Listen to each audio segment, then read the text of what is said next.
নমস্কার বন্ধুরা, আমি ডালিয়াস ফুড অ্যান্ড বিউটি টিপসে আপনাদের সকলকে স্বাগত জানিয়ে আজকে আমার রেসিপি শুরু করছি। আজকে রেসিপিটা একদমই অন্য ধরনের।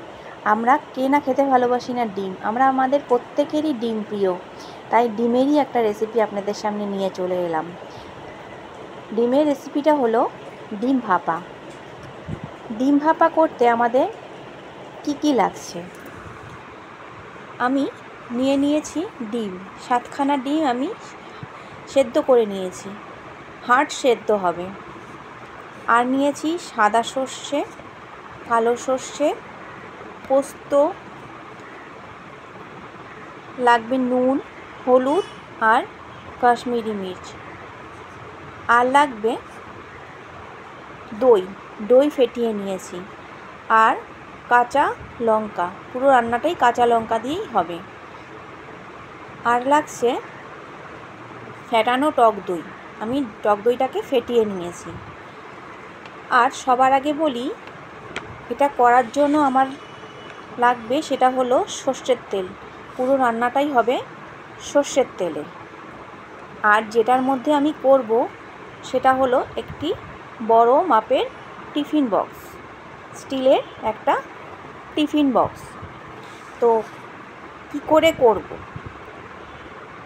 প্রথমে তো ডিমগুলোকে সেদ্ধ করে নিয়েছি বলেই দিলাম।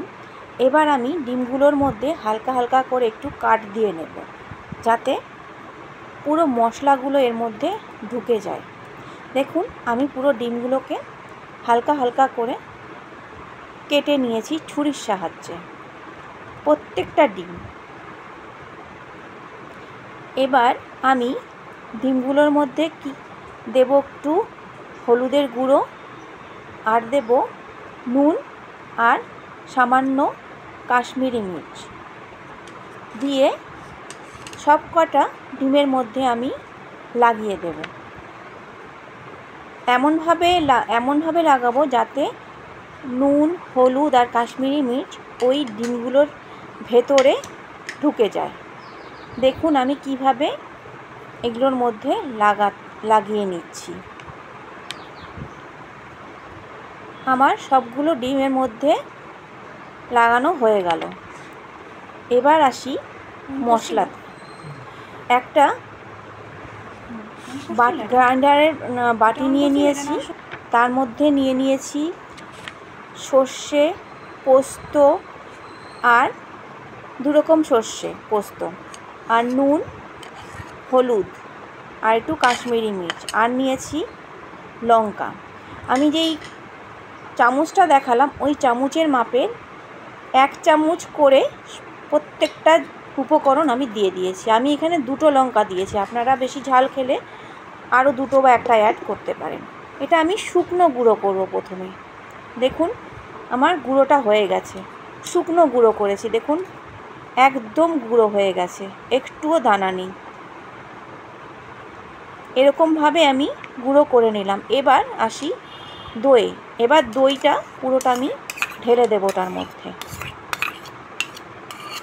পুরো দইটা ঢেলে দিলাম। ঢেলে দিয়ে এবার আর একবার আমি মিক্সিটা ঘুরিয়ে নেব। ঘুরিয়ে দেখুন একটা ফাইন একটা পেস্ট তৈরি হয়ে গেছে আমার। এবার আমি কড়াইতে সামান্য তেল গরম করে এই মেখে রাখা ডিমগুলো আমি হালকা আঁচে বসিয়ে ভেজে নেব, একদমই হালকা ভাজবো। দেখুন আমার ভাজা হয়ে গেছে। এবার আমি টিফিন বক্সটার মধ্যে কি দেব, সর্ষের তেল দেব। সর্ষের তেল দিয়ে পুরো টিফিন বক্সটার মধ্যে সর্ষের তেল মাখিয়ে নেব। সামান্য সর্ষের তেল দিয়ে পুরো টিফিন বক্সটাতে মাখিয়ে নিলাম।